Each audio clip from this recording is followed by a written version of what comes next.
Shout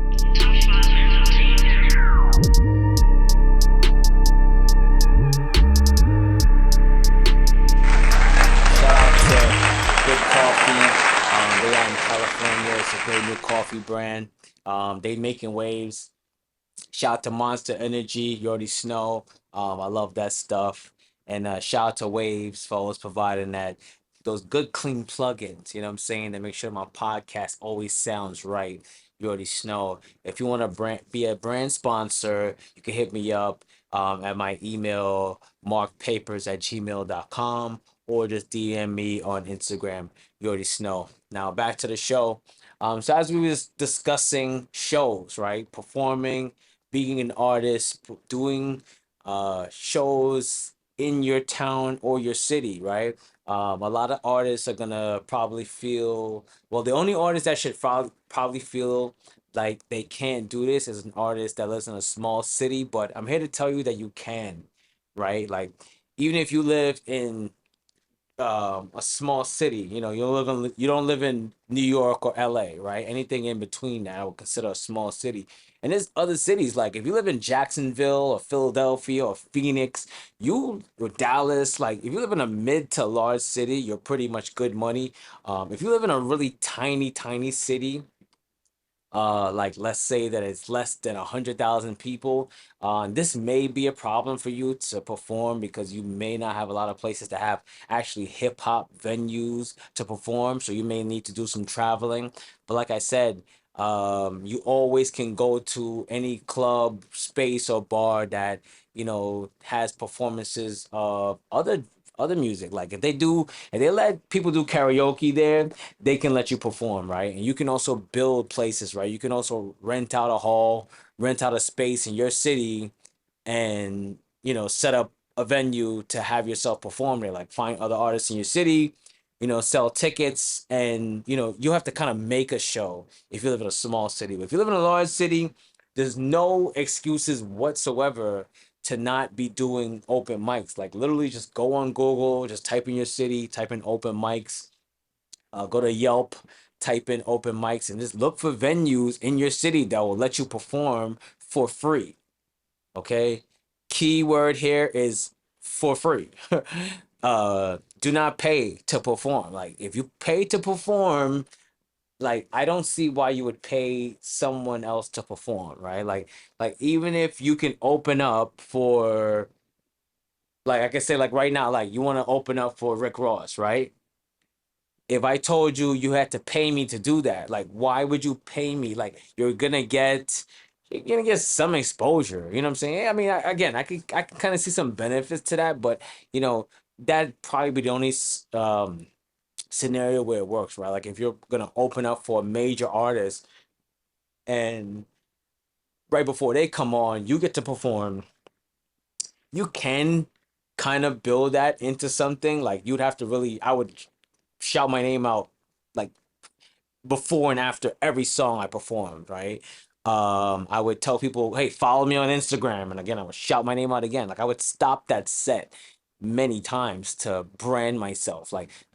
And I would probably do like three songs. Like you're not gonna make an impact because they didn't come there to see you. Not that you're not good, they didn't have that in their head, right? Like they gotta have in their mindset, what did they come to see? They came to see Rick Ross. They didn't come to see the opening act. They don't really give a fuck. And you gotta really love music to go to see one musician and then go there and then fall in love with another musician. Like that makes no fucking sense. Like, there's just not a place to break out. I mean, again, and if you're already popping in your city, I wouldn't do that, right? So that's it's like it's not the best thing to do. So try not to pay for any performances. Stick to open mics. And here's a key thing that could actually get you popping in your city, right? Like what you should do is go to an open mic, perform the record, perform just one song, right? And even if they give you like a set or whatever, just perform one song. That's it. Get in and get out. Like you don't need to fucking live on the stage. Like it's an open mic. Like don't think this is MSG, right? And then secondly, you go back again, right? So whenever they have this shit again, if it's weekly, if it's monthly, whenever the fuck they have this open mic, you go back for the next show. Even if it's the next day, I don't give a fuck. Go back for the next show, right? Perform the same fucking song again. Don't switch up songs. Don't go and perform your new shit you just made and you trying to test it out. No, no, no, no, no. Perform the same shit again. How if they reacted the same way twice, that's that should give you all you should know about that song. And you just see it two times. Like you see people how they react to it. Like, oh, people really like this shit. People really like this shit. You see that twice, then again, people probably like this song. If you perform this shit twice and you don't really get the reaction that you want, then you should probably switch up that song. Now, if you go back to step one, if this song people show reaction that they like it, what you should do now is perform that song over and over and over. Try to perform it in more venues. Now you can go to a second open mic in your city and keep performing that song at the first spot and then test it out at another spot, see if it works. Then you can keep performing it there and you just keep performing the song. Once you get to the third week in any spot, then you can do two songs if they let you do two songs or switch the song to another song. But again, once you switch the song, when you come back the next week, if the song did well, I would perform this shit again because you want to build familiarity, right? You want to build a song that people know you like. That song, the same people go to the same clubs, believe it or not. Even open mics, like the same people go to the same bars and they'll get to know you as an artist in that venue. You know what I'm saying? You got to be able to be known in a little area. Be the man in the little ass fish tank. Like if I have a fish bowl, right? Every fish owner had a fish bowl, and we had one or two fucking goldfish in it. And we upgraded, and we got a fish tank with more fish in it, and you just kept putting fish, and you upgraded, and now your tank's bigger and all this shit, right? But the ones that stood out in the first tank, they get to go to the big tank. You know what I'm saying? You gotta be lit in your little ass city in these small venues before you can go tear it up somewhere large. It just is what it is. Like you don't have the abilities yet to do it. Like I performed in some places and I felt good enough to perform there. Like I feel like I could have always do better, but I was good enough. Like I meant the minimum. Like the other artists in the venue too, they were not doing anything that was more spectacular than when the fuck I was doing, right? Like my set was always a good set because I came again with those show versions of the record. Like I don't rap over the fucking song. I rap over the instrumental plus the backing track. Very key. Also, I come with records that I think would work in a crowd setting. Like I make a lot of different music, right? I make songs that range from a wide range of topics. Like I have so much different songs. Like I can't just tell you if you wanted to check me out, you have to just listen to my entire catalog because if you listen to just one song, it doesn't define me whatsoever, right? So you have to just I have a lot of songs, right? So when I go out to perform, what do I perform? My fucking performance records, right? I don't perform the fucking slow ass song that I made about dudes in the hood getting shot and their mom's crying. You know what I'm saying? Like I'm not gonna come perform that one. You know what I'm saying? You know what's funny? Maybe I should because I feel like sometimes, when you perform records, I'm kidding. Like I wouldn't perform that. But sometimes though, when you perform records, it's really good to go with something emotional over that party record. Because if you can hit someone emotionally, right? If you can hit your audience emotionally, like you make them feel some shit, they always gonna remember you. They're gonna remember you so much more than you just made them feel good for the moment. Like that's like a drug, right? That's like that's like a joint. You hit it one time and then that's it. But something that made you feel a way, you felt really good about it, and you're like, oh shit, this is like really fire right here. It makes you feel a way and you'll remember it. So, your lineup is key. Really, really key. What type of music you bring to that venue, knowing the venue you're going to, bring the type of music that matches that. You know what I'm saying? And once you do that small town uh tour, that'll be your test, right? Like that'll be your way to see what records work before you can start going to other cities. Because once you start popping in your state, you should just again go a 30-mile radius, go to the next state over. Everybody wants to go to LA. Like I never understood that. I never fucking got that. Why would you go to the most crowded place to try to chase your dream that everyone else is chasing in that same place? I don't see how the fuck you're gonna stand out. You know the funny shit is now I'm seeing because now it's like we have the internet and the internet is just, you know, it's its own mind, right? So people are blowing up if you see from fucking places you've never seen. Like there's a lot of rappers coming out of Memphis. When did you hear rappers coming from Memphis? There was 3 6 Mafia, Project Patton. That was it. Now they're brimming with talent. And you know why? Because it's in Tennessee. I keep telling people, Tennessee, Nashville, Memphis, that area, it's really musical. Very fucking musical. Don't sleep.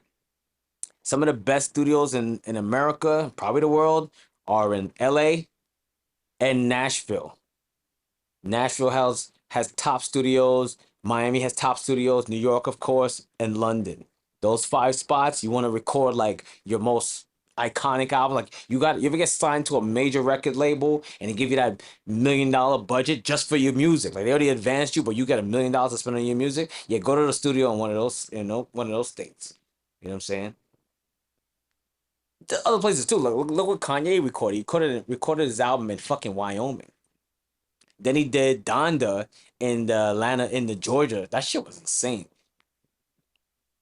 I feel like I love having the hybrid system, the hybrid mic setup. Like if you can record yourself, bang, you pretty much could kill this shit because with all this technology now, you could really sound how you want to sound. You know what I'm saying?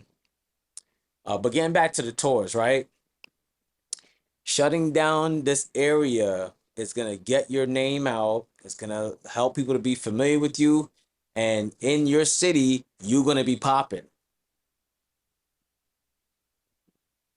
I've been to plenty of cities, and they're like, "Oh, you ever heard of this artist?" I'm like, "Who is that?" And they're like, "Oh yeah, everybody knows that artist." Like they all know who they're talking about. Like when I'm in Boston, like there's artists in Boston that are like popping in Boston. Artists in Rhode Island that are popping in Rhode Island.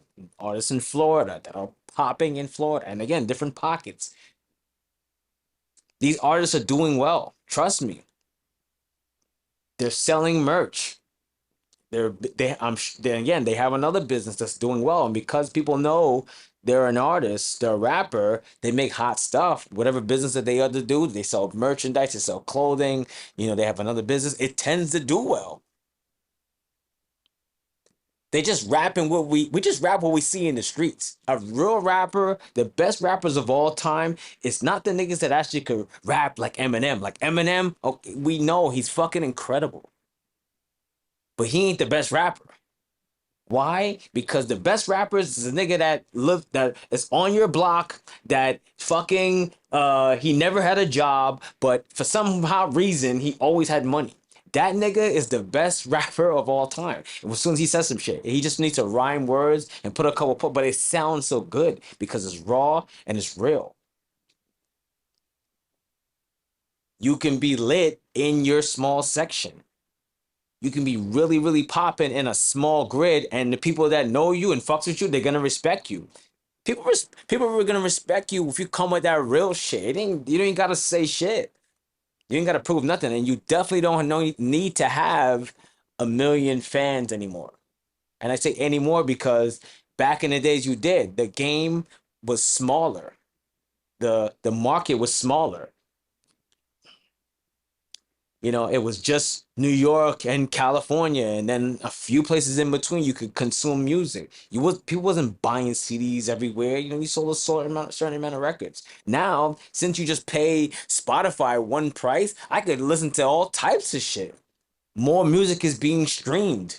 I listened to fucking I wanted to hear DMX posthumous album. So I listened to that. I wanted to listen to Exodus. RIP DMX. So I pulled that up and I just listened to it. Great album. You know how many albums I wanted to listen to back in the day? I used to like Nori. I couldn't afford his shit, plus get Fab shit, plus get Kiss shit, plus get Jay-Z shit. I can't afford this shit. Like real shit. Like how much money did you have back in the day? You know, let's be real. Like you bought albums. Like some people that had mad albums, that was a stunt. That was a flex. Like you had mad albums. Like yo, we had mad albums. We had two Biggie albums, two Life After Deaths. I remember someone fucking tried to steal it. Someone stole it from a party we had, and we fucking made the nigga give it back. But it was a flex to have mad music because that shit was expensive, motherfucker. You go to Sam Goody's to buy your music, nigga. It was like $22 for an album. You walk out of there, you spend there damn near 20 something, 30 something dollars for some fucking music. For some music, nigga. So that shit had to be hot. Artists, labels was not putting out artists and taking no chance. You had to be nasty as fuck. You had to know somebody at the label. Someone had to hear your shit and they had to believe in you and they had to be like, your shit's incredible. But it was Frisbee and Mad Nigga shit. My shit probably got Frisbee. You know how many times I went to Bad Boy? I went to Def Jam. I done met rappers. I done met David Banner. I done gave niggas my CD. They didn't fucking call me back. My shit wasn't popping. You know, I definitely, you know what I didn't have back then, and I know it really hurt me, was not having a proper sound quality. Now, it's a fucking blessing that you could record at your house or when I'm in a hotel and it sounds incredible, right? Before, if you tried to do this shit, nigga, it's gonna sound like shit. Like it is what it is. Like you couldn't record good music unless it was in a big ass studio. And that was a shame because anybody that didn't have the money to afford that, they shit was gonna sound bad. Like I feel like my music never got a chance to really compete because of it. But nowadays, like I said, you know, you can record your shit at home, send out the stems, let an engineer mix it, let somebody master it, you know, or you know what I'm saying, read some books, go on YouTube and mix and master yourself. That shit record could sound fucking clean as hell. It could sound like, yo, I done heard motherfuckers make some shit at home. Like, yo, my nigga, that song sounds incredible. Because, you know what I'm saying? The technology is that much better. You know, the playing field's a lot much even for that shit, right? And that's what you want to do. You want to keep working, you want to keep striving, you want to keep becoming a better artist because you're gonna get familiar with your own craft, your own skills, your own performance, and stage presence, right? You're gonna know like how to be on stage and what you want to do. Like when I'm on stage, I just want to make sure I'm hitting all my lyrics. That's like my top fucking tip and advice to anyone you want to perform. Make sure you are saying all of the fucking words in this song. Don't fuck them up. Don't miss the word. Don't forget your part. Like that's just a mess, right? Like it's is it your song? Did you make this song? It looks like it gives Milli Vanilli, right? That's why I don't like to sing shit. It feels like Milli Vanilli. It feels like you it's not genuine at all. It's not like your song. And again, I'm not gonna diss it because I feel like if when I say this shit, most artists, the thing is most artists tend to do things the wrong way. Let's fucking face it. When it comes to rappers, people that just come in and start making music. I was guilty of that too. You know how much shit I was doing wrong? We tend to do things the wrong fucking way. And no one says anything. I'm here to tell you that shit is the wrong way. Like you want to go to a concert and see an artist, let you want to see that artist perform the record with just the beat. The fucking beat, leave that shit, leave the backtrack, your ad libs, and that's it. And the hook. Please keep the hook. That's it.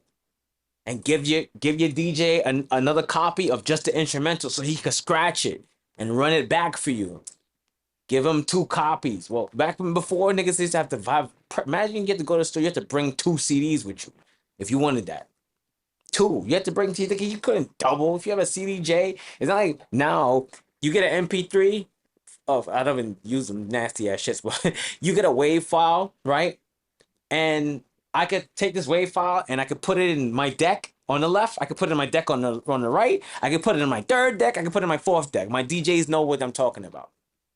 I could take that same record and put it in deck for deck for deck for deck, right? Back in the day, you had to burn mad CDs. Like niggas was like, yo, you supposed to go to the venue with like 4 CDs. I'm like, nigga, I'm not doing that. I was already exhausted, my nigga, from doing the backtrack, from doing the record, show version, dirty version, clean version, uh, hype track, acapella, you know what I'm saying? You just making a whole fucking DJ pack for every record. That's what you actually really supposed to do. You feel me? And the reason why you're supposed to do is because back, you know what's gonna happen? You know what? You know what I learned is being a fucking veteran in this rap shit, a veteran in this music shit.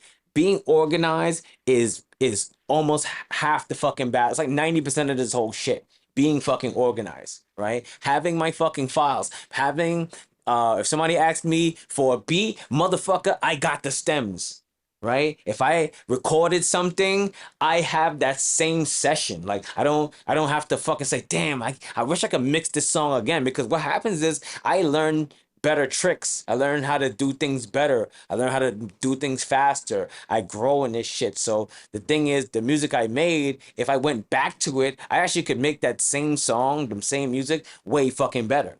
Right? Why is that? Because I know what the fuck I'm doing now. So it's gonna sound better. Like it just is what it is. Like I know what the fuck I'm doing, right? So going back, being able to go back and pull up my files is very important. Like I made a record, I really didn't like how it sounded. I think the beat was okay, the beat wasn't all that. I'm gonna switch the beat. I'm just gonna change the record. I have the acapella. I'm just gonna change the whole fucking song. I'm gonna remake the song. You can't do that shit if you unorganized. One of the most things, like you, I don't know if you can see my studio in this shot. I know I changed the fucking camera up and shit, right? But like I keep on my desk a lot of expensive gear, right? That's fine. One of my most fucking important things on this motherfucking desk, do you know what it is? It's the hard drive. It's the goddamn hard drive. The hard drive, yo, I would be sick, nasty. I would be fucking, I'd fucking vomit, bro, if something happened to that hard drive. Because it's like, I don't give a fuck. The computer, cool. But motherfuckers, and again, if you do this shit for real, you need a laptop. I would suggest get a fucking Mac, save up the money, stop being cheap. Don't get a Dell. I try to give my son my Dell computer. He said kick rocks, dad. I don't want that. Don't them shits don't last. Over years, they fucking break and shit like that. You get a Mac, keep your Macs. You know what I'm saying? But the hard drive is so important. It has my files year over year over year. You know how many fucking files I've lost over the years? A lot. Like I've lost records, I've lost music, I've lost finished projects. I finished things and I lost it. You know what I'm saying? Or things got deleted, and I wish I could go back to it. But that's why since like I would say probably from like since about 2019, probably even before that, but officially from 2019, anything I made, I fucking finished it. Like if I wrote a record, if I started to write it, I finished writing it and I recorded it.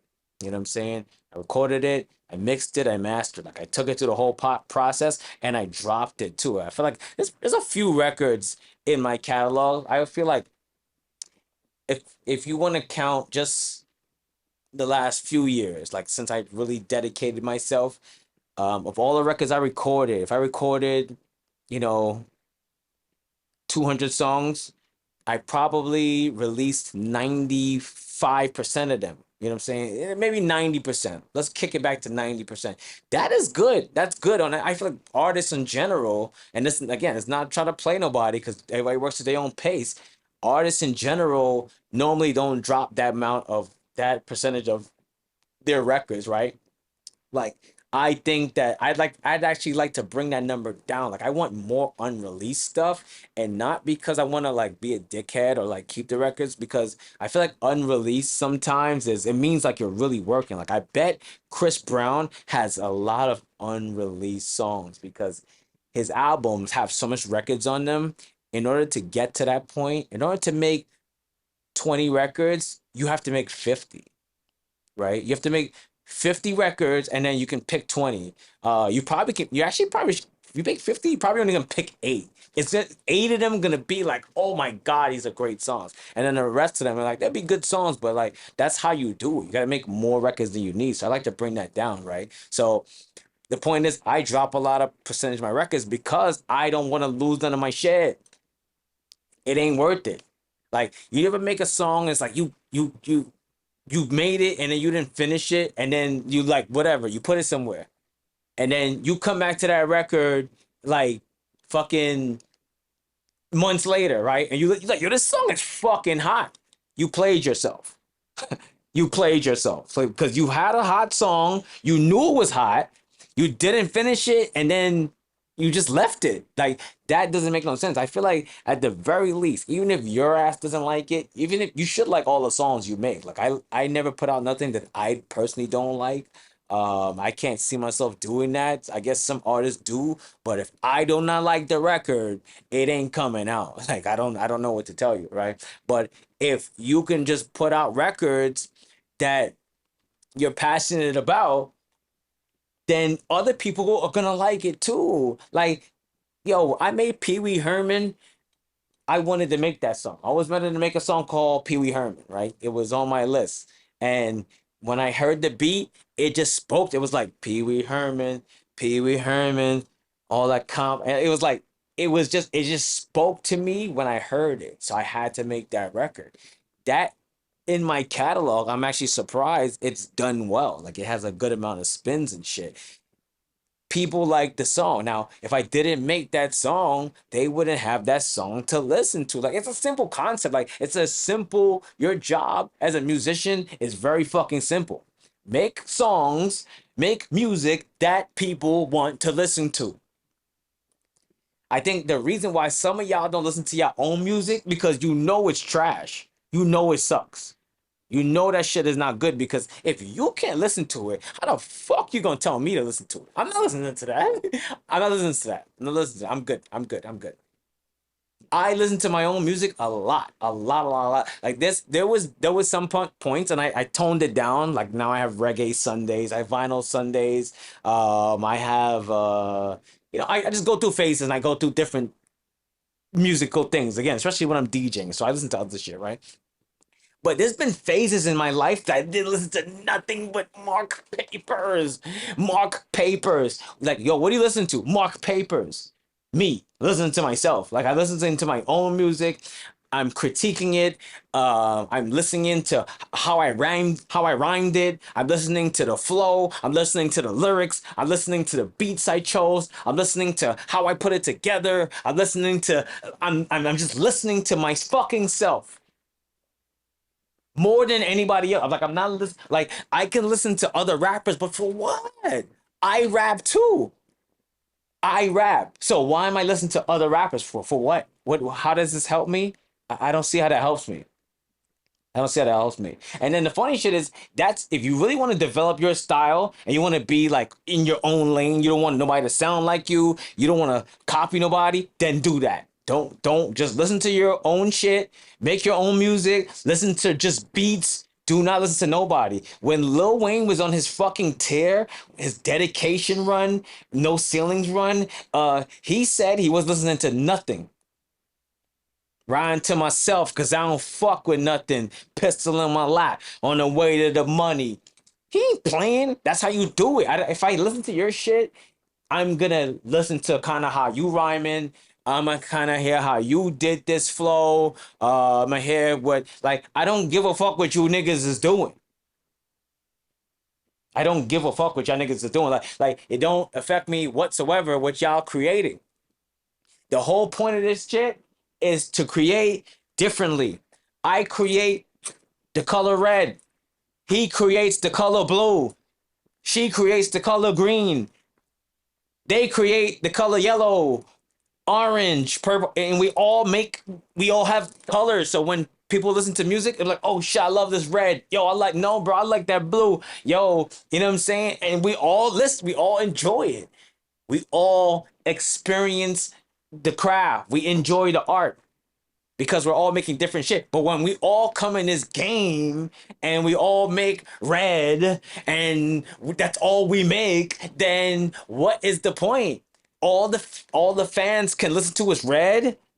That's it. That's no one's gonna make blue. No one's gonna make green. No one's gonna make yellow. Like no one's gonna even make this shit. Like you see what's behind me. You see this shit. This fucking circle of fifths. You know why I had that on my wall? Because it reminds me when I make music to make my shit music. Some of y'all niggas go and make music. You think you're making music, but you're just rapping. or you're just saying stuff, and shout out to my niggas that's making hot songs, making a song that people can play and fucking actually bop to. You know what I'm saying? Or I could drive to work to it. You know what I'm saying? Or I could listen to it on the train on my way from home, bro. Or I could fucking bop to this shit while I'm mowing my grass, bro. That's what motherfuckers need the music for. If you making that, shout out to you. Shout out to all the people that's making real fucking music. I hear a lot of artists that make hot music.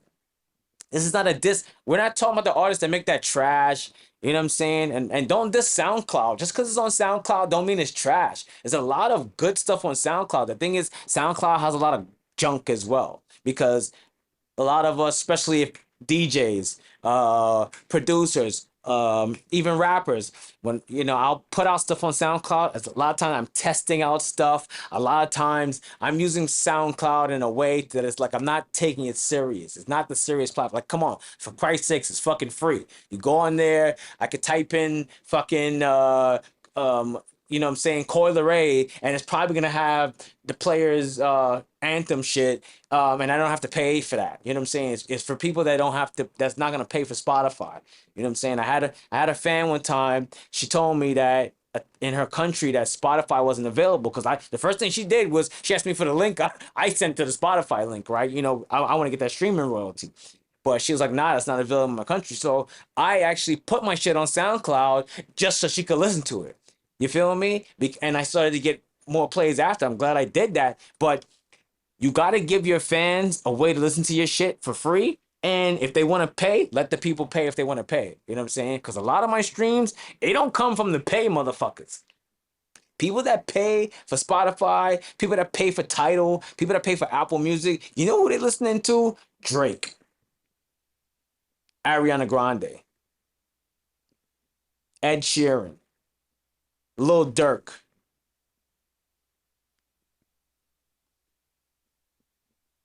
Charlie XCX. Like they're listening to the main pop artists, Taylor Swift. Like that's who that's for. That's who they're paying. So if you happen to get those plays on Spotify, like you're really pulling the needle. So I'm trying to tell motherfuckers like you should really focus on your Spotify monthly listeners. That should be a key metric for any artist. Like, how many people fucking listen to you every month on Spotify? That's a good metric. You're gonna see how many fans you really have, right? Like, they may not follow you on no social media, but I'd rather somebody listening to my song every fucking month than to follow me on Instagram. Like, that don't give me nothing. But if somebody listens to my song every month, that could go a lot of places. They uncle could be Puff. How the fuck would you know? You know what I'm saying? You don't know who listening to your shit and who they know and what they think of that song. You know what I'm saying? So putting out music is really good, but performing it is a key, right? Once you start getting familiar with these venues, right? Performing can lead to huge revenue, streaming numbers by helping you cultivate your fan base, right? So once you start getting more people to know who you are because you're doing these shows and you're showing up every week and you're showing them how lit you are and you're showing them how good you sound and when you perform that you got a lot of energy and you have a social following because you're telling them to follow you too, and you're giving out stickers at the venue, and you got your merch with you, and then when you go to your venues to perform, you bring your boys with you. You got always three to five people with you, so you always come through as a group and you lit. You know what I'm saying? And and you take care of the drinks for your people, right? Because you don't ask them to come out for no fucking reason, right? You're not gonna ask them to come out for free, right? You're gonna make sure their time is lit and they help and support you. But you know what I'm saying? You take care of your friends, right? So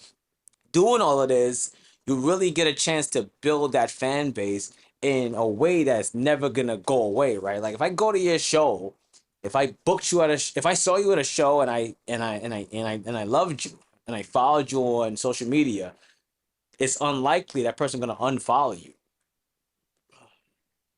Like that person's gonna want to keep in contact with your career and see how far you take it because they want to be that person to discover you and say like, yo, I knew such and such artist You know what I'm saying? When they was underground, when they was nothing, I was been following him. Like, you know what I'm saying? I was been following Frank Ocean. You know what I'm saying? When he was underground. I saw him when he was doing the Bowery. His tickets were $10. You know what I'm saying? Like, you can see an artist before they blow up at any fucking point. Like, just pick an artist and, just start following them.